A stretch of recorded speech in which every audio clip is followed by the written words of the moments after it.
I'm Jay Pitts, a real estate broker, agent, leader, and investor.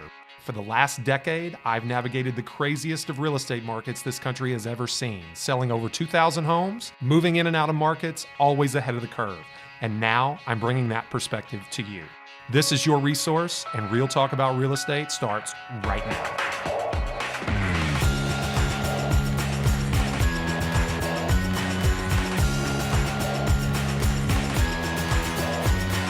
And we're back, folks. Another episode of Resource, Real Talk About Louisville Real Estate. I am your host, broker-owner at RE/MAX Premier Properties, leader of JT Pitts & Associates. I am your host, Jay Pitts.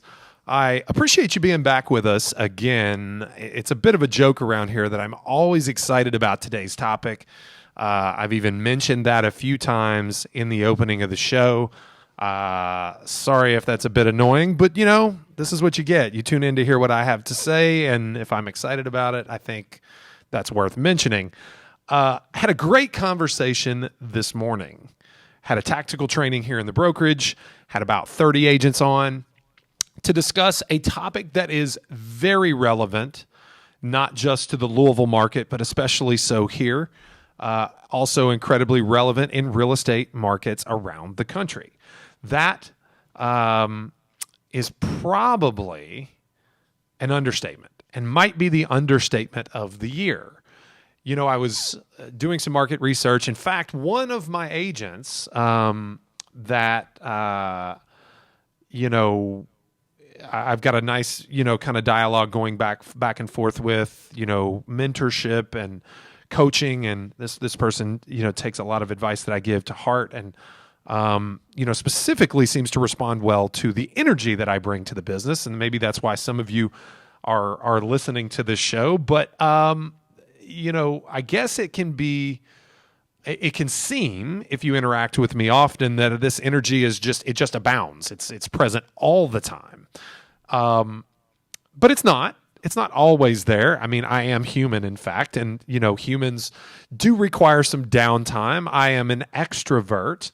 I am a high-energy extrovert, especially as it pertains to my career here in real estate and leading the agents here at RE/MAX Premier Properties and JT Pitts & Associates. But every once in a while, and it becomes obvious to folks that I'm not always on, if you will. And yesterday, I happened to encounter this individual while I was in the zone. I was very zen, not typical for when I'm here in the office. I try to bring the energy when I walk in the door, but I was really diving in at that very moment, to market statistics. And it had become apparent to me through this analysis during my zen moments that we're sitting at about 50% of the active supply of homes for sale in the Louisville market that we had this very same date last year. 50%. Now, we all know that demand is strong. In fact, we're on about an 8-9 year run of strong demand, but it seems like just when you feel like demand has peaked, something happens that spurs demand again. And you may be hearing from me in a podcast coming up very soon about the debated, sometimes maligned, fairly, innocuous federal housing stimulus for first-time homebuyers that may become a reality in the new administration over the coming months. But let's just be fair and say that there has been a lot of stimulus to demand already, and very little stimulus to supply. In fact, 50% of the inventory we had 1 year ago. You go back 2 years before that, we're at 33% of the inventory level available for sale at that moment. And seemingly, demand continues to increase. Month over month, year over year. Some small retractions with seasonality, but really, winter markets look as busy as summer markets used to look. So, what does this lead to? Like I said in the opening, this may be the understatement. This topic, this dynamic, if you will, may be the understatement of the year. The fact is we have very, very short supply. You've heard a lot of people talk about that. You've heard probably a number of people. You've heard me talk about the implications of short supply and strong demand, namely price increases. But the boots on the ground viewpoint for you real estate agents out there is that this dynamic, this situation, simply put, makes your job a lot harder. Makes your job a lot harder. In the numerous ways does it make your job harder. Number one, it makes you show probably more homes per buyer. It makes you write more offers per buyer. It makes you have more transactions fall through per buyer. It makes you, as a listing agent, probably have to deal with greater swings of emotion and frustration, despite it being a heavily laden seller's market. And all those things apply to buyers as well. So the conversation we had this morning with about 30 of our agents in here are tactical, practical tips on how to win multiple offer situations. It's almost without fail, any home that is available for sale right now that is moderately priced, at least within 5 to 10% of what its probably true market value is receiving those multiple offers. So there's a lot of tension there. And I'm going to kind of take this in a different direction. I'm not going to go super practical in terms of tips on this episode. I'm going to talk to you about a part of the conversation that bubbled to the surface organically as I'm speaking to real estate agents, offering them 1, 2, 3, 4, 5, 6, 7, 8, 9 practical tips at winning those multiple offer situations. Where did the conversation lead? Because mind you, you have an audience, right? I'm narrating this call. We have lots of participation within the group, which is an amazing thing about our trainings here. But you have agents, ranging in experience from, 10 plus years to agents that the ink isn't dry on their license yet, have never closed a transaction, has never gotten a contract pending. They may be writing their first offer today or tomorrow. So the breadth of experience is really, really incredible within this group. So the conversation was pretty incredible. And what it basically led to is back to a very common theme here on Resource. It is effective communication. I'd say a few themes, effective communication being one of them, proper context for communication being another. It is conflict communication. It is sales and rapport building skills. So basically, what that brings me to is you have to be the most effective form of yourself that you can possibly be at interpersonal communication at all levels of stressor in order to have success in today's market. Real estate industry in general requires this, but today's market conditions require it even more. And ultimately, this takes us to a place where there are two sides. Now, I'm going to talk specifically about the short inventory multiple offer situation, but I'm going to talk to the two people. Talk about the two people. This episode, I'm going to go ahead and break it into two categories because there's two parties you must have effective communication with in order to have success in that multiple offer. And it comes down to assessing two things in each interaction. That they're the same thing, but you must assess both in each interaction. So two parties, two assessments within each in order to have the effective level of communication you need to be successful. All right, so without further ado, let's talk about the agent, the listing agent. You're representing the buyer. You have to have effective communication with the listing agent in order to understand where they're coming from and what you need to do to be successful. You have to understand their motivation, and their qualification. How are they motivated? What moves the needle for them, which in turn is probably what moves the needle for their client? And then what's the qualification process that they're going through, okay, in order to shape their client's decision-making and help you be successful? So let's go to specifics. The agent themselves, they want the deal to close. They want the deal to close because they perceive and they have structured a situation that benefits their client. So not only do they make a commission on one hand, but they get a happy client on the other. And that happy client is the force multiplier in their business that leads to referrals and repeat business that spreads the web of business that spiders out across, kind of the marketplace to help them apply their skills elsewhere. Happy clients tell people that they're happy. Happy clients refer people to the agent that made them happy. So it's easy to understand motivation for an agent. It's really quite easy. Okay? Qualification's a different story. How do they go about their business?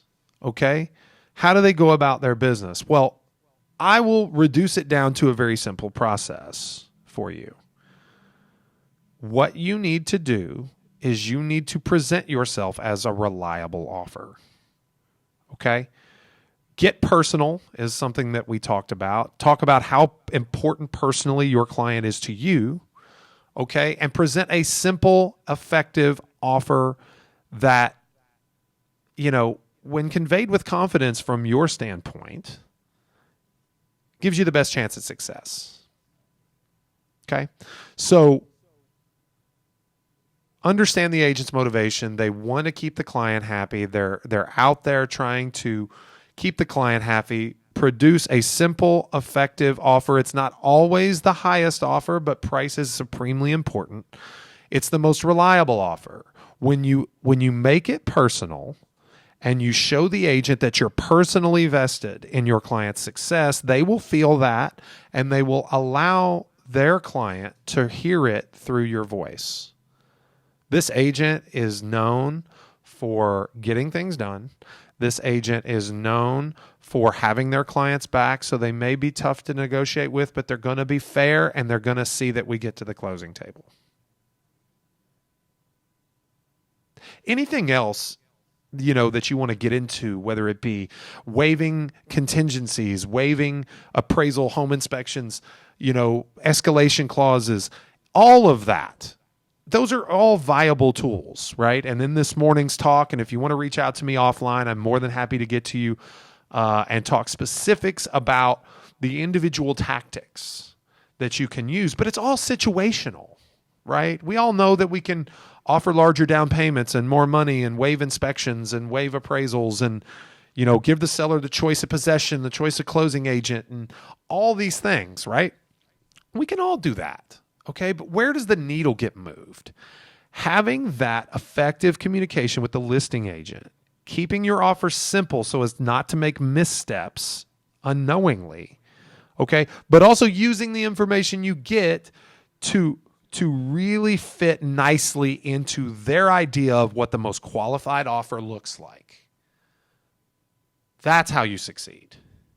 That's how you succeed. Now that we know how to get there, how do we really get there? Well, now let's go back to your client, the person who really has to write the check to pay the mortgage every month, right? The person who gets to decide whether the house needs to be a 4-bedroom or a 3-bedroom or have an in-ground pool or not, or, be on a golf course or walkable to a coffee shop or their favorite pub. The buyer steers the bus. Okay, but it's your job to help them understand the traffic rules, right? I mean, imagine a 16-year-old trying to study for their learner's permit with no manual. That's a buyer trying to buy without you. The buyer doesn't want to make a mistake. And strategically, being ill-informed as to the real state of the market is the greatest strategic mistake that they can make. It is your job, even brutally, if you must. Hopefully not. Hopefully, it's nice and easy, right? Hopefully it's, it's A to B. Hopefully you can say it and they accept it and you've built the trust. That's a whole nother issue if you haven't. But if you must be brutally honest with your client as to just how disparate it is in the comparison between available inventory and demand right now. At the root of it, you must understand this analysis of motivation versus qualification. I tell our agents all the time, when you talk to a prospective client, you are assessing two things. What is their motivation and how great is it? And what is their level of qualification? But if you must prioritize one over the other, prioritize in favor of motivation. Somebody who can't get a loan will find a way to buy a house if they are motivated enough. They may not know that they need to go, and they certainly wouldn't prefer to go ask their mom and dad for a gift for their down payment to improve, the efficacy of their offers. Right? They don't want that. Nobody wants that. But they might do it. You have to keep that in mind. So motivation versus qualification is an incredibly important assessment. Now, here's the golden goose, right? Somebody who's extremely well qualified and also very motivated. Somebody who is extremely qualified but not very motivated is going to cause you frustration. They're going to like the idea of shopping for homes, but they're not going to love the idea of doing what it takes to secure one. I liken it to coaching a bit. I've got young children. My son's in travel baseball. I grew up as an athlete. I played college sports. There's a big difference between athletes at the college level and athletes at the high school level, or athletes at the high school level and athletes at the junior high level. Travel ball versus rec league, and nothing is wrong. Look, it's all fun and games until it's not. Okay? We're not here to have fun at real estate when success is on the line. Okay? Your clients have to approach buying a home with the level of seriousness and motivation that those upper echelon athletes do. It's not a game right now. It's not a game. You have multiple offers on every property that is worth purchasing. You must win. And until that dissipates, it's going to be that way. A coach can tell you everything. A mentor, you are the coach. You are coaching your client. When you tell them what it takes to succeed and you can see it in their eyes that they're not willing to do it, that's someone with a lack of motivation. But when someone says to you on the converse, Jay, we really can't miss. It is imperative that we get this done. We've got this happening in our lives. We have to be settled. We have to be job promotion, cross-country move, baby on the way, a surgery coming up. Any of those things that put artificial constraints on timing, that makes it serious. When people tell you that they were willing to do things that are not nice, not fun, not happy, very stressful, that tells you that they have a high level of motivation. They want to win, and that is the moment where you lay it on them just how serious it is and what is going to be required for that success. It does take sacrifice on your part and theirs. Help them understand that you're going to sacrifice to ensure their success. A short-term sacrifice for a long-term gain is usually worth it. So once again, motivation and qualification. And if you're playing catch-up at the moment where their motivation must be at its peak and you're trying to get them there, that's a recipe for losing. And even if you win, that deal's probably getting released. I'm getting a dot loop notice that your deal's dead 3 days in, 7 days in, right after inspection. They're calling you at 10 o'clock at night saying we've had a change of heart. If you only knew how many times I've heard about a change of heart in the last 12 months, it'd make your head spin. Because not everybody's cut out for this pressure, but if your people aren't ready to go to war, they're not going to win. There's an inverse relationship between years of experience and number of transactions lost to cancellation. I promise you, ask agents around that have more experience than you, they release less deals than you do. Be honest. And that deal, a lot of those deals were lost before they were ever ratified, ever executed, because the hard edge wasn't there. You know, I had a good client of mine have a really rocky closing in the last week or so, and I'm not patting myself on the back, and I don't need any cookies, but there were numerous moments. For example, the closing was originally supposed to be at 2 o'clock, got pushed to 4 the night before. The morning of, we found out about a catastrophic challenge, and the other side just really wanted to kind of wipe their hands of the situation. You know, hey, we're not interested in really doing what's necessary to make this work. But my folks were in a very bad situation because before they knew about this catastrophic problem, they had already sold their house, so they had no place to go. Belongings on a truck, and if we don't close, they got no home. Not to mention, we don't even know if we can put our stuff in storage, where we would put it, where we would live, where we would stay. Don't know any of that. And I got the opportunity to look a few of these people on the other side in the eye and talk to them on the phone, some of them as well. And they could tell in my eyes and in my voice that not figuring this out was not an option. And I promise you, and I know I've gotten a little off topic here, but it speaks to motivation. You can instill that level of motivation in your client, that motivation to win. Okay, I'm not telling you to make up their mind for them for what they want, but if they want this, they just don't know how to get it, they'll find that confidence in you. And when it gets rocky and it looks like the time that people are willing to start throwing their hands up, they'll look at you and they'll find that confidence in you. And that's what experienced agents know. And experience doesn't mean decade or more in the business.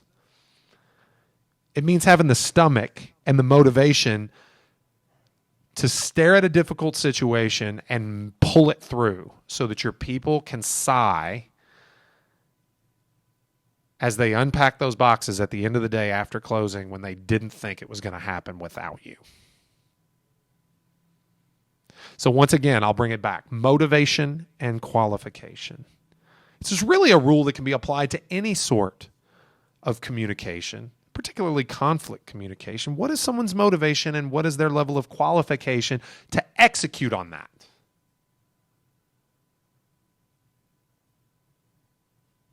Qualification is finite. Motivation can be infinite. And that's why motivation should be prioritized. All right, folks, that's all I've got for you today. I hope this makes sense. I really, really would love for those of you out there listening to this to reflect upon the transactions you've lost from inspection or appraisal or what have you. and then reflect on the multiple offer situations you've lost and really be honest with yourself and transparent. You don't have to tell me, but be honest with yourself. Did you properly assess your client's level of motivation? And if it was there but needed a little nurturing, did you do everything you could to see it through? The answer is no, I'll be honest. The reason I know this is because I'm really good at this, but I still have to answer no. This is one of the things that sets great agents apart from good agents. You know, the 5-month supply markets where, you know, the economy's good and there's plenty of homes for sale and everything, you know, just kind of seems to work out. Anybody can do well in those. This market's not for the faint of heart. Okay. And understanding how to be exactly what the transaction and what the client needs at the moment that it's needed is really going to help you. So once again, my name is Jay Pitts. I'm your host. This is Resource Real Talk about Louisville real estate. And before we go today, I'd like to ask just a bit of a favor. You know, I've been talking for quite some time about asking you to follow us on Apple Podcasts, and other podcast platforms. But you know what I noticed was we weren't available on Spotify, and I didn't even know it. So bad on me for not knowing. I think you can probably imagine what I do best is stand behind this microphone, and the rest of it is kind of left up to smarter people. But now we are absolutely on Spotify, Google Podcast, and Deezer, whatever that is. Apparently it's more popular than I realized, but you can follow this old geezer on Deezer. We are pending on iHeartRadio, Pandora, and Amazon Music real soon. But once again, 5-star reviews only on Apple Podcasts. Mash that subscribe button. I would really appreciate it. It helps give us the feedback we need to continue to provide you great content. Once again, Apple Podcasts, Spotify, Google Podcasts, and Deezer, and coming soon on iHeartRadio, Pandora, or Amazon Music. We've got a few other little things in the works that I've been teasing for a bit. They're a little slow to materialize, but I promise I haven't forgot. Once again, on all social platforms, at JPitts Realtor on most of them, or just find my name. It's easy to find me. Text me, call me, email me. I'm more than happy to receive your feedback in however you feel appropriate. We'll be back real soon. Once again, Jay Pitts, broker owner, Remax Premier Properties, host of Resource Real Talk about Louisville real estate. See you soon.